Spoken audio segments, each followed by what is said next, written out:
प्रभु यीशु मसीह के सामर्थी नाम में आप सबों को जय मसीह की।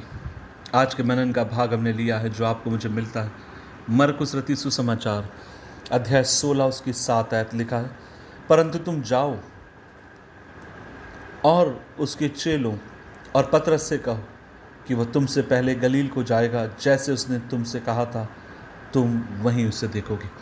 अजीजों, ये जो घटना है, ये घटना उस दिन की घटना है जिस दिन प्रभु यीशु मसीह मुर्दों में से जी उठते हैं। और बाइबल कहती है कुछ महिलाएं मिलकर कब्र के पास जाती हैं, और जब वे कब्र के पास पहुंचती हैं, प्रभु का वचन कहता है वहां पर मरियम मगदली हैं, याकूब की माता मरियम, सलोमी, और ये सब सुगंधित वस्तुएं लेकर जाती हैं ताकि प्रभु के शरीर के ऊपर मल सके। लेकिन यहाँ पर हम देखते हैं उनकी मुलाकात एक स्वर्गदूत के साथ होती है। 5वें पद में लिखा 16 अध्याय मरकुस 16 की 5 में, कब्र के भीतर जाकर उन्होंने एक जवान को श्वेत वस्त्र पहने हुए दाहिनी ओर बैठे देखा और बहुत चकित हुई। एक स्वर्गदूत उससे मुलाकात करता है और वो क्या कहता है? वो कहता है कि उसके चेलों से कहो और पतरस से कहो कि वो तुमसे पहले गलील को जाएगा। अजीजों, यहाँ पर चेलों का नाम का जिक्र किया गया है, लेकिन एक और खास व्यक्ति का नाम यहां पर जोड़ा गया जिसका नाम है पतरस। क्या पतरस चेला नहीं था? क्यों उस दिन प्रभु यीशु मसीह के ने जिस दूत को भेजा, उस दूत ने पतरस का स्पेशल वहां नाम लिया? क्या कारण था? वो ये भी कह सकता था कि उन 11 चेलों से कहना, क्योंकि पतरस तो 11 में से एक था। वो ये भी कह सकता था शेष चेलों से कहना, पतरस उसमें इंक्लूड था। लेकिन क्यों स्वर्गदूत विशेषकर पतरस का नाम लेता है?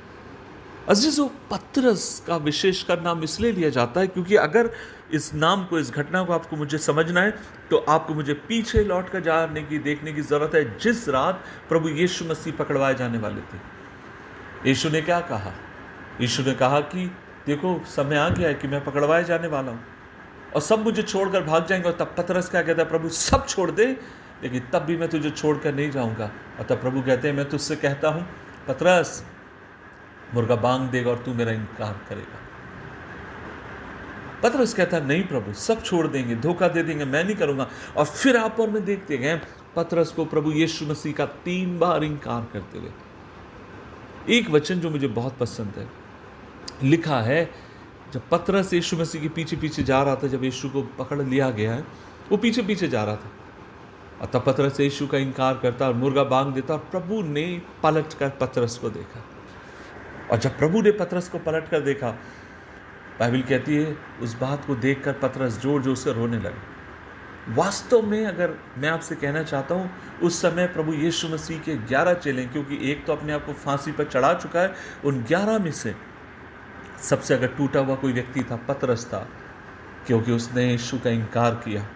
सबसे टूटा हुआ अगर कोई चेला था, वो पतरस था, जिसने यीशु का 3 बार इनकार किया, जिसने यीशु को धिक्कारा, जिसने यीशु के नाम को श्राप तक दिया। और प्रभु को उसकी चिंता थी। प्रभु जानते थे कि पतरस ने मनुष्य होने के नाते या अज्ञानता में जो कुछ किया है, और प्रभु ये भी जानते थे क्योंकि पतरस ने ये सब किया है, इसीलिए उसका दिल, उसका मन सबसे ज्यादा टूटा होगा, दुखी होगा। और जब प्रभु मृतकों में से जी उठते हैं, उनका ध्यान पतरस की तरफ था, उनके जहन में पतरस था। और तब प्रभु कहते हैं, काम करना, चेलों से कहना, पतरस से कहना, मैं तुमसे पहले गलील को जाऊंगा।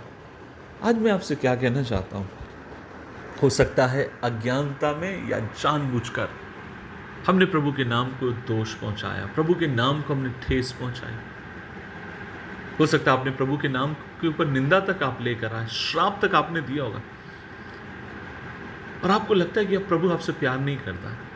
आपको लगता है कि आपके कामों के कारण परमेश्वर आपसे रूठ चुका है, अब वो आपसे कोई बात नहीं करना चाहता। नहीं मेरे भाई, नहीं मेरी बहन, तेरी गलती करने के बावजूद, इतने नीचे गिरने के बावजूद भी अब भी तू परमेश्वर के मन में बैठा हुआ है, और तेरा परमेश्वर तुझसे प्यार करता है। वह विश्वास योग्य है हर परिस्थिति में तुझे ऊपर उठाकर अपने राज्य के लिए इस्तेमाल करने के लिए, बशर्ते हमें अपने मन को तोड़कर प्रभु के पास लाना है, पश्चाताप करके उसकी उपस्थिति में आना है, और वो आपके मेरे जीवन को फिर से बहाल करने के लिए, सुंदर करने के लिए विश्वास योग्य है। क्या आज आप प्रभु से दूर हैं? क्या आप उसके वचन से दूर हैं? क्या आपको लगता है कि परमेश्वर आपसे प्यार नहीं करता? क्या आपको लगता है कि आपकी ज़िंदगी में खालीपन है? आज मेरे भाई, मेरी बहन, मैं तुझसे कहना चाहता हूँ, पतरस का परमेश्वर तेरा परमेश्वर है और वह तुझसे प्यार करता है। दुआ करें। प्रभु जी धन्यवाद, आज एक और बार हम मिलकर तेरी उपस्थिति में आते हैं और दुआ करते हैं कि तेरा हाथ हम पर हो, मदद कर प्रभु जी, तेरे लिए जीने के लिए सहायता कर। जीवन में बहुत संघर्ष है, चुनौतियां, और कई बार प्रभु अपने शब्द और कामों के द्वारा हम तेरा इनकार करते हैं, लेकिन आज हम मिलकर दुआ करते हैं प्रभु तू हमें फिर से स्वीकार कर, ताकत दे कि हम नए हो जाएं और हमारे जीवन के द्वारा तेरी सेवा और महिमा हो। प्रभु यीशु मसीह के नाम से मांगते हैं, आमीन, आमीन, आमीन।